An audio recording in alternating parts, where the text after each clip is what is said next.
Corporates में job की और हमारी बेटी जब हुई और 6 महीने की हमने हमने नाना जी के पास भेजी, तब से ही मैं देख रहा था कि जिंदगी कैसी है, किस भागदौड़ में मैं लगा हुआ हूँ।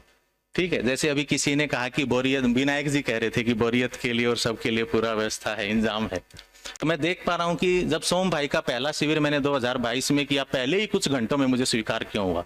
क्योंकि पिछले 25 साल की जो जर्नी थी और जो बीच में 7-8 साल आदर्शवाद में भी जाना हुआ, इस्कॉन टेम्पल और काफी फॉलो में करता रहा, क्योंकि तृप्ति नहीं थी। तो ये पहले ही प्रस्ताव में आए कि सहिष्णुतावाद है, साथ साथ काम करने से इच्छा की तृप्ति है। आदर्शवाद इच्छा मुक्ति की बात कर, तो इच्छाएं तो थी, शुभकामनाएं तो थी, अपनी इच्छाएं तो कोई भी ये नहीं कहता था कि शुभेच्छाएं उनको छोड़ना है, लेकिन एक पूर्ति का मॉडल है, एक जो मुक्ति का मॉडल है, दोनों में भी क्या अपने आप ही मिल जाता है? क्या 10,000 करोड़ भी अपने आप मिल जाता है? क्या संयम साधना समाधि भी अपने आप हो जाती है? क्या तो श्रम तो दोनों में ही था।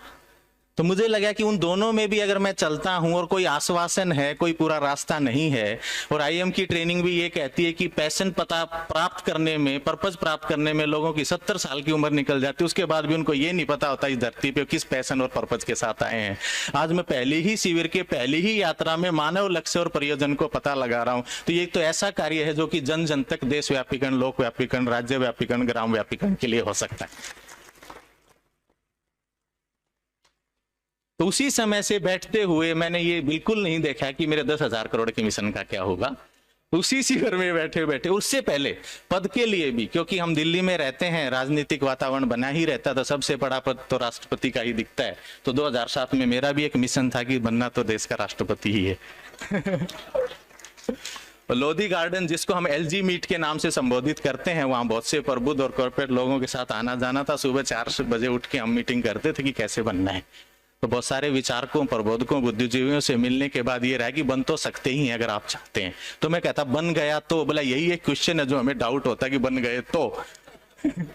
तो मुझे लगा इतनी सारी इच्छाओं के साथ, इतने सारे संकल्प के साथ, इतने बड़े प्रयोजन और लक्ष्य के साथ जब मैं अब तक जी ही रहा हूं, जिनका कोई प्रयोजन नहीं है, तो क्यों ना इसमें भी एक अच्छे से प्रयोजन के साथ अगर मैं कार्यक्रम बनाता हूं तो मैं उस चीज को प्राप्त कर सकता हूं जो कि बाबा जी ने हमारे को प्रेरणा और सूत्र व्याख्या के रूप में दिया है।